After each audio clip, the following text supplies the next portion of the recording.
자, 지난 시간에 이어서 저희가 이제 이번 시간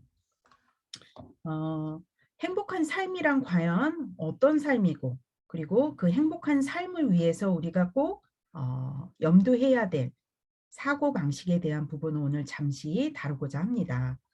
지난 시간에 저희가 장애인의 서비스의 역사의 흐름이 어땠는지, 그리고 그 인간 중심적인 서비스가 어떻게 시작이 됐는지 그 과거에 대한 역사들을 한번 훑어봤는데요.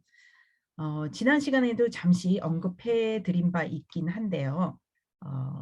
호주 및 많은 서구권에서 이 사회적 역할 강화론, SRB라고 저희가 짧게 부르는 이 이론에 대해서 지난 4, 50년을 저희가 공부하고, 또 지금 현재도 이 시간에도 많은 나라에서 부모님들과 또 많은 단체들, 사회복지사분들, 또 정부 관계자분들 많은 분이 이 교육을 받고 있습니다. 이 내용의 핵심은 우리 삶 속에서 행복을 가져다 주는 것들을 우리가 다 영위하기를 원하는데, 그 삶 속에서 행복을 가져다 주는 것들은 그 각 사회의 가치에 굉장히 좌우될 수 있다는 것입니다. 한국에서의 삶의 행복을 가져다 주는 것과 또 아프리카에서 삶의 행복을 가져다 주는 것들이 동일한 부분도 있지만 완벽하게 동일하지 않는 이유는 각 사회가 갖고 있는 사회적 가치가 약간의 다른 점들이 있기 때문인 겁니다. 이 사회적인 가치로 인해서 결국 우리 모두는 그 사회 안에서 여러 가지 가치 있는 사회적인 역할들을 하게 됩니다. 그 역할들을 통해서 사실은 우리가 우리 삶 속에 행복을 주는 것들을 접근할 수 있는 그 문이 될 수 있는데요. 이걸 위해서 이미지와 능력 강화를 우리가 보강을 해주는 것이 사회적으로 가치가 절하된, 그리고 스스로가 자기의 삶을 영위하기에는 도움이 필요하신 분들을 위해서는 그들의 행복을 함께 꿈꾸기 위해서 이러한 부분들을 우리가 같이 고려해야 된다라는 것이 SRB의 핵심이었고요. 우선 오늘 이제 강의 초반에 앞서서 여러분하고 한번 생각해 보고 싶은 게 있는데요. 뭐냐면 내게 행복을 가져다 주는 5가지를 여러분 지금 한번 생각해 보시기 바랍니다. 저희 국장님이 이제 여러분들을 이렇게 그룹으로 나눌 거예요. 그래서 여러분들이 각각 그룹으로 이렇게 몇 분이 서로 내게 행복을 가져다 주는 이 5가지 내용에 대해서 한번 적어보고, 그리고 그거를 그룹 1과 함께 나누는 시간을 짧게나마 갖고자 하거든요. 자, 형사님이 나눠주시는 거죠? 네네네. 네. 네. 어떤 내용들이 나왔나요? 일단은 이게 그 약간 세대에 따라, 완전 확연히 다른 5가지 행복 가족이다. 그래서 저희 저까지 3명이 나누긴 했는데, 근데 저하고, 이제 우리, 네, 성함을 제가 안 적어가지고, 우리, 어, 우리 어머님, 네, 어머님, 뭐로 했지? 네. 내용만 나눠주시면 선생님, 돼요. 그건 이제 아무래도 가족에 대한 이야기, 가족에 대한 행복감, 그리고 오히려 이제 코로나 시대의 어머니 같은 경우는 코로나로 인해서 2년 가까이 집에 같이 있었지만 딸이 오히려 그 낮과 밤이 바뀌면서 오히려 아침 시간에 딸이 잠을 자고 그 시간에 산책을 할 수 있었다. 근데 저도 좀 나가기 힘들긴 하지만 산책하고 이런 부분들이 굉장히 저한테 힐링이 되는 그런 게 있었고요. 그다음에 이제 신여필 선생님 같은 경우에는 어 이게 맛있는 거 제때 먹었을 때, 그다음에 알람 없이 푹 잤을 때, 그다음에 목욕탕 갔을 때, 그다음에 생각지도 못한 수입이 생겼을 때, 이거 그렇죠. 들어보니까 또 이것도 그렇죠. 맞는데 이런 생각이 들더라고요. 너무 저는 이렇게 막 FM적인 답만 한 것 같은데 확실히 아는 이 신여필 선생님도 완전 현실적인 얘기들을 해주셨다 이렇게 생각이 들었습니다. 네, 이상입니다. 네. 감사합니다. 다음 그룹 나눠주세요. 네네. 국장님이 신앙생활 네. 하시는 것을 첫째로 꽂으셨고, 남편 사랑을 말씀하셨는데 받는 건지 주는 건지 그거는 말씀 안 하셨어요. 예. 네. 또 맛있는 음식 먹는 거, 그리고 건강 있는 거, 쉴 수 있는 편안한 집이 있는 것이 행복과 감사고요. 그리고 송만님, 가족을 행복해 하고 친구가 있음을 행복해 하셨고 맛있는 거 먹는 것을 행복해 하셨고 그리고 이제 신앙생활을 하고 이제 덧붙여 말씀하셨고요. 하지에는 신앙생활 1번 그리고 이제 자유함을 누릴 수 있는 환경 그리고 자녀들이 있는 것이 행복 그리고 배움을 향하여 달려가는 것도 행복이고 이렇게 관계 소속을 행복의 조건으로 했습니다. 아까 지금 다른 분 말씀하신데 소소하게 생각지 않은 돈이 생기는 거 그것도 하나 6가지를 넣었더라면 좋을 뻔했어요. 맞아. 네. 아, 누가 제가- 이렇게 근사하게. 제가 빠뜨린 거 있나요? 지금 나눠주신 것 중에? 아, 이거 하시는 거구나. 신앙, 자유, 재정, 음식, 산책, 사랑, 소속감, 가족. 먹는 거, 음식 있고 쉴 수 있는 안정된 집. 쉴 수 있는 안정된 집. 안정된 집이 있고 배우는 거, 공부 있어야 되고 공부 배우는 거 있어야 되고 소속 나왔고요. 자유 나왔나요? 자유 네. 네 나왔고요. 건강이 나왔나요? 건강. 영이 안 나왔네요. 네네. 건강. 자, 다른 그룹은 또 여기서 빠진 거 있으면 또 나눠주세요. 네, 친구도 안 나왔네요. 친구. 아, 네. 네, 친구. 네. 친구. 아, 선물이 안 나왔어요. 아, 선물이요. 선물.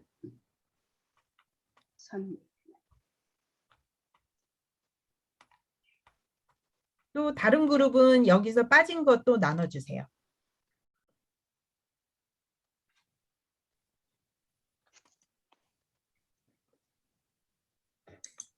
다른 그룹 또 있나요?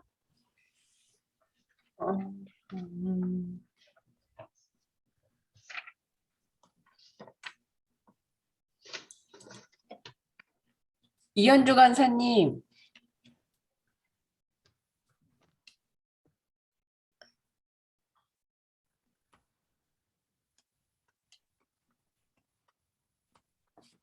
이현주 간사님 그룹이 아직 발표 안 네네. 하셨어요. 네. 어떤 내용이 나왔나요? 이현주 간사님네는?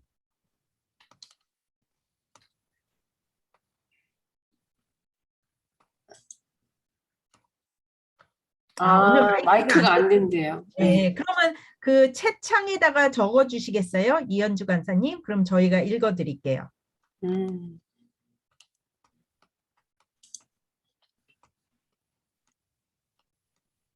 우리 국장님이 읽어 주실 거예요.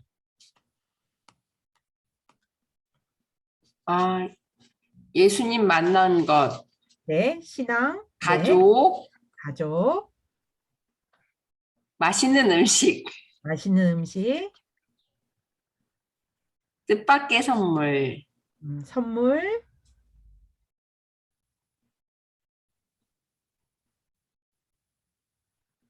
등등등. 네. 자, 여기 이제 그룹에서 발표 내가 행복을 가져다 주는 거가 여기 안 나온 거 있으신 분들은 지금 마이크 켜시고 얘기해 주셔도 좋고 아니면은 여기 채창에다가 적어 주셔도 좋고요. 나는 이런 게 행복의 요소인데 이런 게 안 나왔다 하는 거 있나요?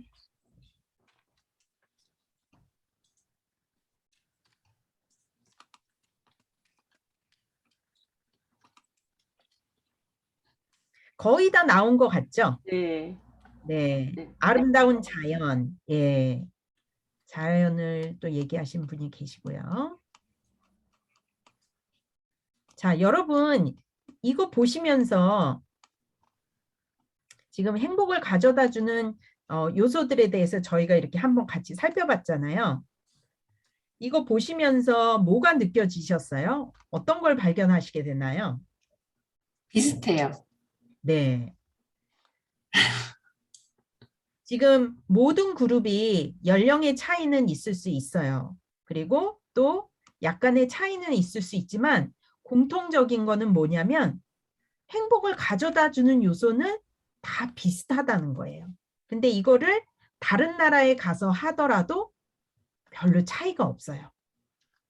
무슨 얘기냐면 사람에게 있어서 행복을 가져다 주는 요소는 거의 다 비슷하다라는 겁니다. 2013년 한국인의 의식 가치관 조사한 내용인데요. 여기 보면은 한국 사람으로서 중요한 것과 그것에 대한 만족도를 이제 조사한 건데, 중요하다라는 게 뭐냐면은 나한테 행복을 가져다 주는 요소에 굉장히 중요한 역할을 미친다는 내용이에요. 근데 아까 여러분과 제가 한번 같이 살펴봤던 내용하고 거의 비슷하지 않나요? 어때요? 친구, 종교라든지 아니면 맛있는 거 먹는 거, 이 모든 게 자유를 누리는 거, 뭐 산책하는 거 다 여기 들어갈 수 있죠. 그리고 건강에 대해서도 아까 나왔고, 또 소득이라든지 직업 이런 부분 나왔고요. 대부분 다 행복에 대한 그런 연구를 하는 연구자들이요, 사람들에게 질문을 해요. 이 나라의 행복 지수가 어떤가? 이 그룹의 행복 지수가 어떤가? 이런 거를 이제 조사를 할 때 물어보는 질문들이, 이러한 질문들이 많이 겹치게 된다는 겁니다. 한국 사회에서 가치 있게 여기는 것들을, 요거는 이제 제가 교육을 하면서 많은 이제 복지사 선생님들을 만나게 됐는데, 복지사 선생님들의 수백 명이 이제 한국 사회에서 되게 가치 있는 거는 이런 거예요 라는 거를 제가 이렇게 모은 거예요. 그거 역시도 굉장히 공통적으로 많이 겹쳐요.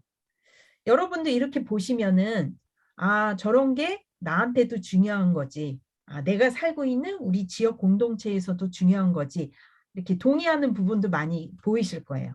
또 호주 같은 서구 사회에서 또 가치 있게 여기는 것을 보게 되면은 한국과 비슷한 점도 있지만 또 한국과 굉장히 다른 점도 있어요. 예를 들면 독립성. 독립적인 거는요, 호주에서는 목숨만큼 중요한 거예요. 예. 아이든 어른이든 노인이든 이 독립이란 부분은 너무너무 아주 굉장히 중요한 부분으로 되거든요. 개인주의 사회이기 때문에 각 사회마다 가치 있게 여기는 게 조금씩 다를 수도 있지만, 보편적으로 어떤 재정적인 부분, 그리고 우리에게 안전함을 주는 의식주, 이런 부분들, 그리고 건강이라는 부분, 젊음이라는 부분, 또 자유, 선택, 이런 부분들은 어느 사회든지 굉장히 중요하고 가치 있게 여기는 부분이라는 겁니다. 그래서 우른스버거 박사님은 이 사회적 역량 강화론에서 핵심으로 두고 계신 게 뭐냐면, 한 개인이 더 많은 역할을 소유할수록, 근데 그 역할이 더 가치 있는 역할일수록 사실 그 사람은 더 행복한 삶을 경험할 확률이 크다라는 것입니다. 우리가 아까 여러분께서 행복을 가져다 주는 요소들을 우리가 함께 봤잖아요. 거기에 보면은 가족이라는 데에 가족이 있을 때, 그리고 가족이 없을 때, 거기에 우리가 가족이 있음으로 인해서 우리 안에는 많은 역할을 부여받게 됩니다. 엄마라는 역할, 아빠라는 역할, 아들이라는 역할, 딸이라는 역할, 손자라는 역할, 고모라는 역할, 친척이라는 역할, 여러 가지 역할을 받게 되죠. 근데 그 역할이, 고모는 고모인데 어떤 고모냐면 정말 조카들을 사랑하고 조카들이 힘들 때 굉장히 도움을 주는 그런 고모예요. 왜냐하면 그 고모가 경제적인 능력도 있어요. 아니면 그 고모가 굉장히 사랑이 많은 사람이에요. 그 역할을 더 잘하면 잘할수록, 또 그 역할이 더 가치 있는 것일수록, 삼촌이 있는데 그 삼촌이 범죄를 저질러서 감옥에 갔다 왔어요. 그러면 죄수라는 그 역할은 가치 있는 역할이 아니잖아요. 그러면은 그 역할을 통해서는 그 사람도, 그 주변에 있는 사람도 그 행복을 같이 경험할 수는 없거든요. 그런데 그 삼촌이 열심히 일하는, 자기 직장에서 굉장히 소중히 여김을 받는 그런 사람이에요. 그리고 이웃들이 이 삼촌을 너무 좋아해요. 이웃들이 우리 아빠를 되게 좋아해요. 이웃 사람들의 어려움을 늘 잘 들어주고 잘 도와주고 그런 가치 있는 이웃의 역할을 아빠가 하고 있다라면 그 가치 있는 역할 때문에 이 아빠는 더 큰 행복한 삶을 경험할 수 있다라는 겁니다. 제가 아주 그냥 단적인 몇 가지 예를 들었을 뿐인데요. 스티븐 호킹스라고 여러분 들어보셨죠? 굉장히 많은 장애를 갖고 있는 영국의 과학자인데 지금은 이제 작고하고 이제 안 계시지만 그분이 그 많은 장애에도 불구하고 과학자라는 그 역할 하나. 근데 그 과학자가 이 사람에게는 과학자라는 역할 하나밖에 없었어요. 뭐 물론 아버지나 남편이나 또 할아버지의 역할도 있지만 아버지로서의 역할을 다른 아빠처럼 같이 놀 수도 없고 또 할아버지로서 다른 할아버지처럼 손자들하고 같이 이렇게 어울려서 놀 수 있는 그런 신체적인 기능이 없는 사람이에요. 그럼에도 불구하고 그 과학자라는 그 한 가지의 역할이 너무너무 전 세계의 과학을 정말 리드할 정도의 가치 있는 역할이기 때문에 이 사람에게는 굉장히 많은 행복한 삶이 허용이 됐다라는 것입니다.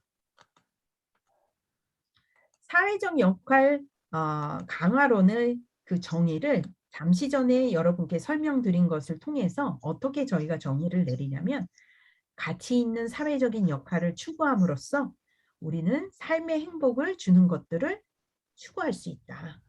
그렇다면 가치가 절하된 사람들, 여기서 가치가 절하됐다라는 이 표현은 여러분이 굉장히 생소한 그런 의미일 거예요. 왜냐하면 어느 사회든지 이걸 영어로 강의를 해도 이 가치 절하라는 단어는 우리가 일상생활에서 사용하지 않는 단어거든요. 근데 울프스버거 박사님은 사회 속에서 굉장히 취약한 계층들, 장애를 갖고 있거나 아니면 노인이거나 아니면 정신질환이 있거나 아니면 미혼모이거나 아니면 감옥에 갔다 온 재소자이거나 이런 여러 가지 그 사회에서 가치가 절하된 그 그룹들을 향해서 연구를 하신 분이시기 때문에 이 가치 절하라는 이 단어를 어떻게 보면 개발하신 것과 마찬가지입니다. 이 가치 절하된 사람에게는 아까 여러분이나 제가 함께 공유했던 그 행복한 그런 행복을 가져다 주는 그런 요소들이 그들에게 다 있는지 또 그들에게는 이 가치절하된 사람들에게는 왜 보편적인 우리 모두가 함께 누릴 수 있는 이런 행복한 삶을 누릴 기회가 가능하지 않을까요? 이런 질문을 여러분께 한번 던져보고 싶습니다. 이 질문에 대한 답을 하기 위해서는 가장 중요한 거는 사람들의 사고방식에 대해서 저희가 언급을 하지 않고는 이 답을 할 수가 없습니다. 사실상 우리가 행복을 누리는 것도요. 사실은 우리의 사고방식에서 비롯된 거거든요. 이 사고방식에 대한 힘을 울프스버거 박사님은 굉장히 심도 있게 연구를 하셨어요. 워낙에 심리학자이시고 그리고 우리가 무엇을 결정하고 어떤 것을 행동하는 데 있어서 이 사고가 굉장히 좌우를 하거든요. 여러분께 이제 동영상을 하나 보여드릴 거예요. 여러분이 접하신 분도 계실 거예요. 이 인물에 대해서. 이 동영상을 보시면서 처음에 이 사람이 행복한 삶을 누리기 이전에 그 주변 가족들, 또 이 사람을 향한 전문가들, 또 지역사회 사람들, 이 사람 주변에 있는 사람들, 그리고 또 본인 당사자는 본인 스스로를 어떻게 생각했는지 그 부분을 여러분이 좀 주의 있게 보시면서 한번 이 영상을 보시면 좋을 것 같아요. 제가 영상을 나누겠습니다.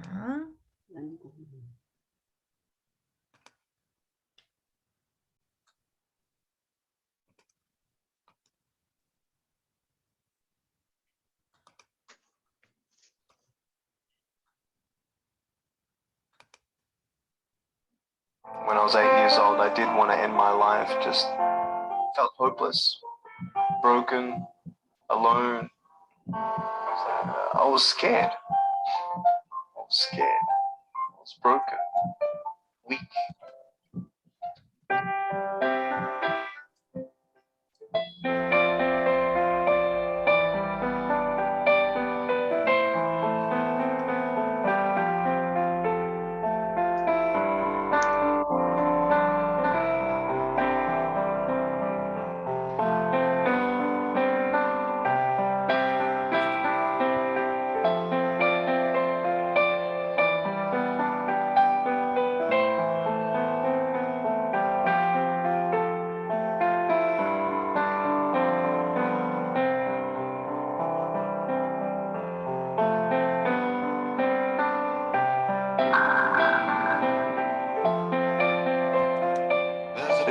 to feel sorry for myself. They wanted me to be like everybody else, and so they treated me like everybody else. And I realized more and more as I grew up that the way that I saw myself, that's how everybody else saw me. So, poor guy. But now that I wasn't feeling sorry for myself, you know, people had respect for me, and started seeing an inspirational sort of side to my life. Yeah.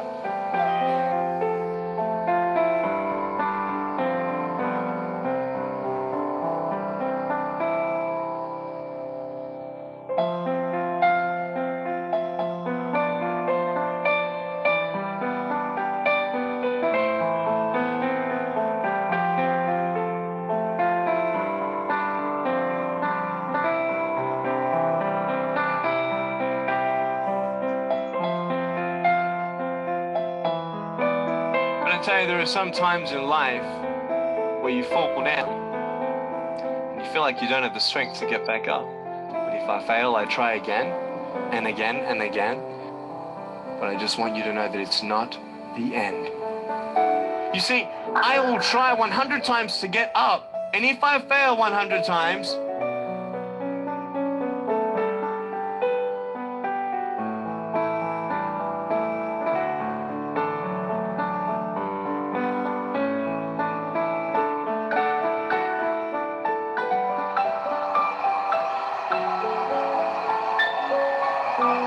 I am happy.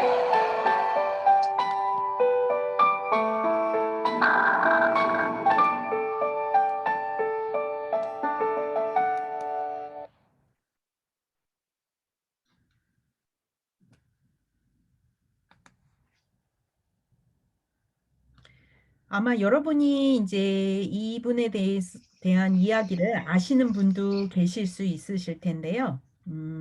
호주에서 이제 태어나고 또 아버님이 사실은 목사님이세요. 이 닉 부이치치는 지금은 이제 미국에서 희망을 전달하는 희망 전도사라는 그러한 직업으로 수많은 어린이들 또 청소년들 성인들 또 노인들 많은 대상들에게 희망을 가져다 주는 그런 메시지를 전달하는 그런 역할을 하고 계시고 굉장히 아름다운 여성하고 또 비장애인 여성과 결혼해서 아이들이 셋이나 있는 아버지가 또 되어 있어요. 이 영상을 여러분 이제 보시면서 제가 처음에 초기 가정이 어떠했습니까? 라는 이런 질문을 드렸잖아요. 주변의 가족들, 또 주변의 전문가들, 또 지역 사회의 사람들은 이 닉 부이치치를 향해서 어떤 모습을 가졌는지 한번 여러분과 잠깐 나눠봤으면 싶습니다. 음소거 하시고요. 주변에서 정말 닉 부이치치를 향해서 어떤 시각으로 바라봤는지 처음에 누가 한번 한 분 정도 한번 나눠주세요. 처음에 학교에서 친구들은 닉 부이치치를 어떻게 바라봤는지, 그리고 닉 부이치치 주변에 있는 사람들, 또 전문가들은 이 사람을 어떻게 바라봤는지. 하지혜님은 어떻게 보셨어요? 현재를요, 아니면은 닉부치 그분의 처음일 때를 처음일 때. 처음에요. 예. 절망입니다. 네. 본인 스스로는 또 어떻게 본인을 봤죠? 저 자신요? 아니면은 닉 닉부이치. 부이치치가 네, 본인 스스로를. 그가 그 부모님이 그 처음부터 계속 그를 존중을 해줬기 때문에 그 존중 자체로 그가 잘하기 시작했어요. 그 존중을 받고 부모님이 너는 다른 사람과 다르지 않다라는 메시지를 받기 전에는 절망이었죠. 본인도. 그렇죠. 네. 네. 본인 스스로도 절망이고 또 주변 사람들도 절망이고. 그런데 누가 닉 부이치치를 절망이 아니라 너는 희망이라고 봤죠? 학교 선생님이었나요? 아니면 닉 부이치치를 처음에 출산하게 도와준 산부인과 의사였나요? 아니면 물리치료사였나요? 아니죠. 부모님이요. 부모님밖에 없었어요. 부모님. 학교에서 늘 놀림을 받고 모든 사람들에게 업신여김을 받고 너무도 다른 모습을 하고 태어났기 때문에. 그렇지만 한 사람이 나를 믿어줬기 때문에 닉 부이치치의 삶은 달라졌다는 겁니다. 그래서 그 내용 속에서 우리가 보게 되면은 나중에 본인 당사자도 자기 스스로를 굉장히 가치 있는 사람으로 여기게 되고, 그렇게 가족들도 본인도 그렇게 가치 있게 여길 때는 주변 사람들도 닉 부이치치를 가치 있는 사람으로 여길 수 있는 관계가 된다라는 것이죠. 그래서 여기서 이 닉 부이치치의 삶을 통해서 저희가 배우고자 하는 건 뭐냐면, 우리가 항상 어떤 것을 믿고 또 우리가 어떤 것을 실행하는 것 사이의 관계를 한번 살펴보고자 합니다. 우리가 뭔가를 할 때는요, 우리의 무의식 속에, 그게 의식적이든 무의식적이든 어떠한 가정들이 우리 안에 있습니다. 그 가정 때문에 우리의 행동이 이루어지고요. 예를 들어서 제가 지금 이 컵을 들고 있는데요. 이 컵이 굉장히 뜨거운 물을 갖고 있어요. 그래서 이 컵에 손을 대면은 굉장히 뜨거워서 손을 이렇게 댈 것 같은 그런 컵이에요. 그러면은 제 머릿속에서 의식적으로 뜨거운 컵에 손을 대면 내가 손을 들 수 있다라는 가정이 있기 때문에 제 행동은 어떻게 돼요? 컵을 조심스럽게 잡으려고 하겠죠. 그리고 제가 그런 행동을 하면 할수록 저의 가정 속에는 그래, 뜨거운 컵은 조심스럽게 잡아야 돼 라고 그게 제 머릿속에, 제 가정 속에, 사고방식 속에 각인이 된다는 것입니다. 마찬가지로 장애가 있기 때문에 저 장애를 가진 저 사람은 아무것도 할 수가 없어. 저 사람의 미래는 어두워. 왜? 저 장애 때문에 불가능해 라는 가정을 갖고 있으면 그것이 의식적이든 무의식적이든 그것 때문에 그 가정을 하는 사람의 행동은 그 장애를 가진 사람을 향해서 불가능하고 그리고 희망이 없는 그런 행동을 할 수밖에 없다라는 겁니다. 같이 절하된 사람 역시도 이러한 행동을 하게 되고 또 이러한 가정 속에서 본인 스스로를 나는 정말 쓸모없는 존재야. 아무도 나를 사랑하지 않아. 아무도 나를 원하지 않아. 라는 그런 사고방식을 갖게 되면 본인 스스로도 그러한 가정 때문에 본인 스스로를 가치없게 가치없게 자기 자신을 그렇게 대하는 그런 행동을 하게 된다는 것입니다. 닉 부이치치가 어떠한 모습으로 태어났든지 간에 이 아이가 앞으로 어떤 삶을 살지 아무도 알 수 없는 그런 상황 속에서 닉 부이치치 부모님들은 닉 부이치치의 삶을 향해서 너는 희망이야. 너는 다른 아이들과 다를 게 없어. 다 할 수 있어. 라는 비전을 제시했던 거죠. 마찬가지로 헬렌 켈러라는 그 장애를 갖고 태어난 여성에게 있어서 앤 셜리반이라는 선생님이 없었다면 헬렌 켈러의 그 삶은 불가능했다는 것입니다. 앤 셜리반이라는 선생님은요, 어떤 배경을 갖고 계신 선생님이냐면 부모님이 없었어요. 그래서 고아원에서 동생하고 자기 이렇게 둘이서 고아원에서 큰 거예요.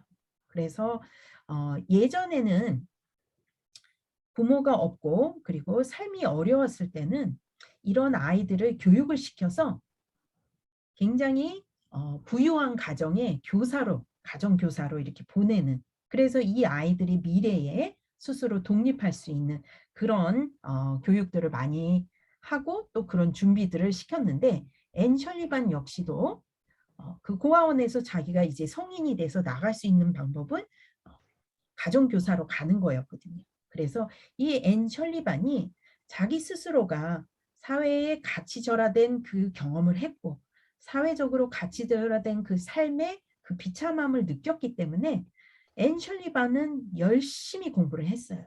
그리고 자기가 어떻게 해서든지 이 가난과 이 어두운 세상을 내가 뚫고 나가기 위해서는 나는 열심히 공부해서 내가 가정교사로 어딘가로 가겠다라는 그 자기만의 꿈을 갖고 그렇게 살아왔던 거죠. 앤 셜리반 선생님의 제가 잠시 전에 보여드렸던 이 두 표에서 봤을 때 앤 셜리반 선생님이 갖고 있었던 가정은 뭐냐면 모든 사람은 배울 수 있다라는 거예요. 그래서 그 선생님의 가정 때문에 앤 셜리반 선생님은 어떻게 했어요? 헬렌 켈러가 짐승처럼 음식도 손으로 먹고 보이지도 않고 들리지도 않으니까 그 굉장히 부유한 집의 아이로 큼에도 불구하고 굉장히 짐승처럼 가족이 그 아이를 키우고 있었던 거예요. 어떻게 키울지를 모르고. 앤 셜리반 선생님이 처음 한 거는 이 아이도 똑같이 먹고 똑같이 숟가락과 포크를 갖고 예의를 가지고 먹는 행동을 할 수 있는 걸 배울 수 있다. 이 아이도 글을 배울 수 있다. 이 아이도 자신을 표현하는 법을 배울 수 있다라는 가정을 하셨기 때문에 앤 셜리반 선생님의 행동은 그 아이가 그거를 배울 수 있는 것을 향해서 모든 것을 노력을 하셨던 거죠. 마찬가지로 흑인이 보통의 사람이라고 간주되지 않고 흑인은 사람이 아니고 백인들이 가는 식당에 갈 수도 없고 백인들이 가는 화장실에 심지어 갈 수도 없고 백인들이 가는 학교에 갈 수도 없고 백인들이 사는 동네에 감히 들어갈 수도 없는 그 시절에 I have a dream 이라는 연설을 하셨죠. 1963년도 8월 28일 날 나에겐 꿈이 있다. 어떤 꿈이냐면 흑인도 백인도 함께 학교로 가고 흑인도 백인도 같은 레스토랑에서 똑같은 음식을 고를 수 있고 흑인도 백인도 같은 버스를 탈 수 있고 모든 삶을 함께 공유할 수 있는 그런 세상이 올 거라는 그런 드림이 나에게는 있다. 라고 이렇게 외치셨죠. 그 당시에는 불가능했었어요. 그로부터 50년이 지난 후에 흑인 대통령이 미국 땅에는 나오게 되는 거죠. 이처럼 현실에 보이지 않는 그것을 불가능한 것을 꿈을 꾸는 것을 우리는 비전 제시라고 합니다. 이 비전 제시가 없이는 사실상 장애를 갖고 있는 사람들에게 정말 행복한 삶이 부여되기는 어렵다는 것입니다. 헬런 켈러는 세상에서 가장 불쌍한 사람은 시력은 있지만 비전이 없는 사람이라고 말했습니다. 본인이 시력이 없고 본인이 이 세상을 볼 수 없지만 본인은 이 세상에서 가장 행복한 삶을 살았던 한 여성이 한 이야기입니다. 자기에게 비전을 제시했던 그 앤 셜리반 선생님 한 사람 때문에 헬렌 켈러는 남들이 불가능하다라고 생각했던 대학을 졸업하게 되고 여러 언어를 배우게 되고 시를 쓰고 문학 작품을 쓰는 그런 훌륭한 사람이 되게 됐다는 것입니다. 이렇게 우리가 믿는 것과 우리가 행동하는 것 사이에는 이렇게 밀접한 관련이 있다라는 것입니다. 여러분에게 이제 몇 가지 예를 이제 드리겠는데요. 시설에 살고 있는 이 두 분은요. 최경호 씨 같은 경우에는 간질 때문에 가족들에게 굉장히 버림을 받고 그리고 그 누구도 원치 않는 그런 젊은 시절을 보내고 또 시설에서 시설로 시설에서 시설로 그렇게 다니던 분이셨어요. 그런데 이분이 지금 현재 살고 있는 그 시설에 와서 거기 계신 국장님을 만남으로 인해서 국장님이 최경호 씨를 향해서 당신도 뭔가 할 수 있다. 그런 꿈을 꾸고 비전을 제시함으로 인해서 지금은 그림 전시회를 몇 번 하신 화가가 되셨고 그리고 요번에 이제 환갑 61세 환갑을 맞이해서 자기 자서전을 지금 또 쓰고 계세요. 그리고 또 인권 평등, 인권 지킴이 그 교육을 받으셔서 또 그 교사로 지금 또 아주 활동적으로 활동하고 계시고요. 엄흥성 씨 역시도 정신질환과 그리고 지적장애 이런 것들 때문에 가족으로부터 어떠한 가치 있는 역할을 부여받지 못했었어요. 그렇지만 그 시설에서 누군가가 이 사람을 믿어주고 이 사람의 잠재 능력을 믿어줬기 때문에 이제는 굉장히 가치 있게 여김받는 그러한 화가로서 생활을 할 수 있게 됐고요. 가운데 있는 잭이라는 이 친구는요, 뉴질랜드에 사는 다운 신드롬을 이제 갖고 있는 청년인데요. 이 청년은 부모님이 이 SRB 공부를 하시고 우리 아들의 미래에 있어서 단지 그냥 장애인 서비스만 받고 그냥 장애인으로서 평생 이렇게 살아갈 게 아니라 우리 잭도 뭔가 이 아이를 행복해 주는 그런 삶을 얘가 살 권리가 있고 살 수 있다라는 그 비전을 보신 거예요. 그래서 보니까 잭이 사람을 굉장히 좋아합니다. 그리고 새로운 사람 만나는 거를 특별히 좋아한대요. 그래서 부모님들이 어떤 아이디어를 내셨냐면 뉴질랜드의 수많은 워킹 홀리데이 청년들이 뉴질랜드를 관광하고 또 거기 영어를 배우고 또 거기 농장에 일을 하러 많이 오거든요. 그래서 워킹 홀리데이 청년들이 오고 가면서 묵을 수 있는 그 게스트하우스를 운영을 하신 거예요. 그래서 잭은 게스트하우스의 주인이에요. 그런데 이 옆에 있는 장애가 없는 이 두 청년들, 한 사람은 유럽에서 왔고 또 한 사람은 일본에서 온 이 청년들은요, 잭보다 영어를 못해요. 그래서 잭이 영어를 오히려 더 이 사람들에게 가르쳐 줄 수 있고 함께 지금 피자를 만들고 있는 모습인데요. 이렇게 새로운 사람들이 올 때마다 이 사람들과 함께 이렇게 교류를 하면서 지금 잭은 전 세계에 수백 명의 친구를 보유하는 그런 사람으로 지금 살고 있습니다.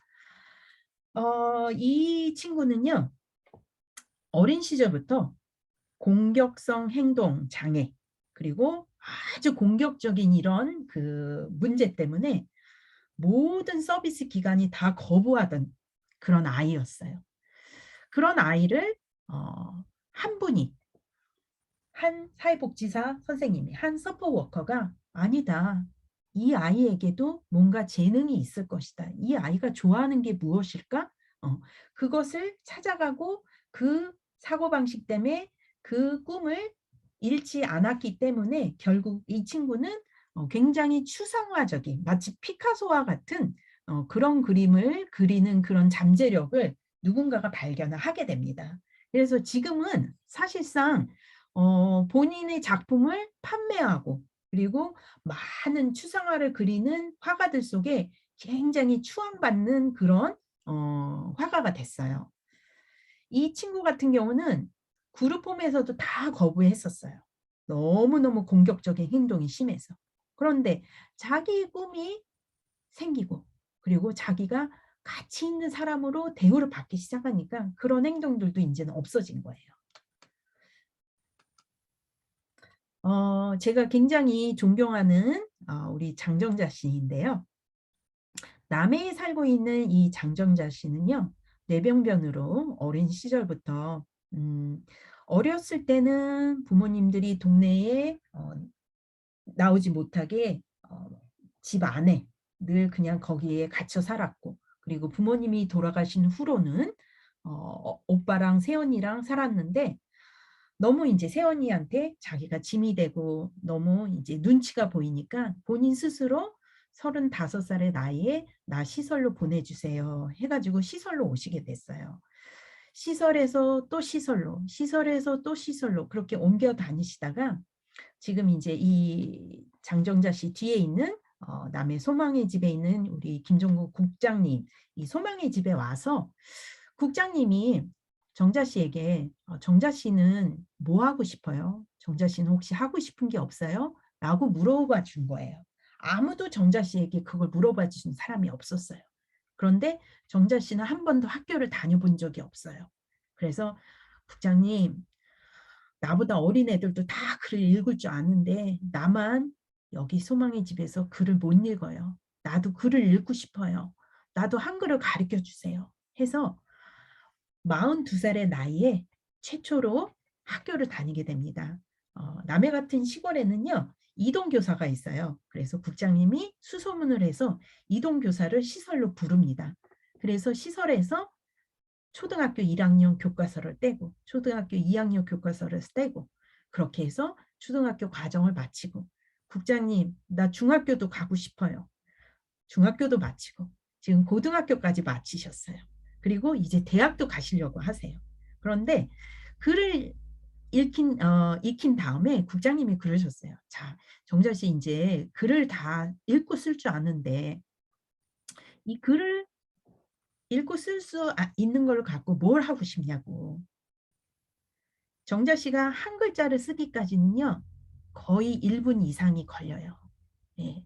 연필을 짚기도 힘든 저 손으로 글을 쓴다는 게 보통 어려운 게 아니거든요. 근데 긴 글을 쓰기엔 너무 힘드니까 국장님이 생각하셨을 때 짧은 글, 그렇지만 정자 씨의 그 아름다운 마음을 표현할 수 있는 시를 한번 써보면 어떨까 했는데 의외로 정자 씨가 시인의 자질이 있었던 거예요. 그래서 지금은 시인으로 정식 문학회에 정식 등단을 했고 지금 한국에서 저명한 시인분들과 같이 미팅을 하고 있습니다. 코로나 때문에 시설에서 정자 씨를 데리고 그런 시인들의 미팅에 갈 수 있는 그런 모임들이 다 끊겨버린 거예요. 코로나 락다운 때문에. 그 기간 동안에 정자 씨가 시에 대한 그런 열정을 잃어가는 거예요. 그래서 지금은 어떤 걸 주선을 했냐면 정자 씨가 계속해서 시에 대한 것을 열정을 갖고 그리고 계속해서 하기 원하는 그 마음을 갖기 위해서 호주에 40세가 넘어서 이 호주 땅에 와서 아주 뒤늦게 아주 최근에 아주 초기 시인이 되신 한 사모님이 계세요. 그래서 그 사모님하고 연결을 제가 해드렸어요. 그래서 이제는 두 사람이 서로 이메일을 통해서 서로의 시의 그 공감대를 형성하고 이 정자 씨와 함께 이 이메일을 교류하는 이 사모님은요. 정자 씨가 어떤 장애가 있는지도 모르고 정자 씨를 한 번도 본 적이 없어요. 그렇지만 두 사람은 시인 대 시인으로서 굉장히 뜨거운 그러한 친구 관계를 지금 이루고 있습니다.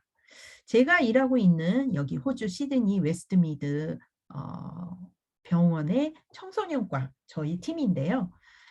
왼쪽에 두 분 남자분은 의사 선생님들이세요. 소아과 전문의들이시고 가운데 저희 간호 과장님이시고 그리고 제 옆으로는 이제 전공의 과정을 하고 있는 젊은 의사인데요. 이 왼쪽에 두 번째 계신 할아버지 의사 선생님을 보시면요. 이분은 3번 은퇴를 했다가 다시 또 복귀를 하셨어요. 3번이나 나 이제 은퇴해서 집에서 있겠다. 이제 더 이상 내가 병원 업무를 안 보겠다고 하셨는데 일주일도 안 돼서 다시 들어오시고 또 몇 년 후에 또 은퇴하셨는데 또 다시 돌아오셨어요. 이렇게 3번 동안 지금 75세신데 그리고 그 옆에 간호과장님도요. 70이 다 되셨어요. 그런데 이런 분들이 정말 왜 집에서 편히 쉴 수도 있음에도 불구하고 굳이 이렇게 나와서 이런 사회적인 활동을 하려고 하냐면요. 돈이 필요해서가 아니에요. 오히려 호주는 돈을 많이 벌면 저희가 소득세가 어마어마하거든요. 의사 선생님들은 자기가 버는 55%가 다 세금으로 가요. 그러니까 돈을 벌어서 내가 가져가는 게 사실은 더 적어요. 그런데 이분들이 의사로서 서 있을 때와 의사가 아닌 은퇴한 할아버지로 계실 때와 그 역할은 굉장히 달라지는 거죠.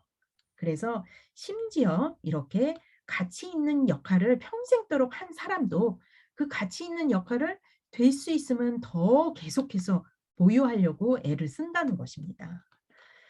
여러분께 말씀드린 대로 한 개인이 더 많은 역할을 소유할수록 또 그 역할에 가치가 있는 것일수록 그 사람은 더 행복한 삶을 누릴 확률이 더 크다라는 것입니다.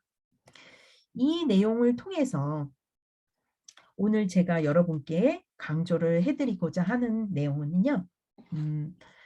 SIB라는 그 내용에서 강조를 하는 것은 SIB 내용을 통해서 많은 사람들이 행복을 누리기 원하고 장애를 가진 사람 역시도 행복을 누릴 권한이 있고 또 행복을 마땅히 누려야 하는데 그걸 혼자 누릴 수는 없다라는 겁니다. 혼자 그걸 만들 수가 없다라는 거죠. 예.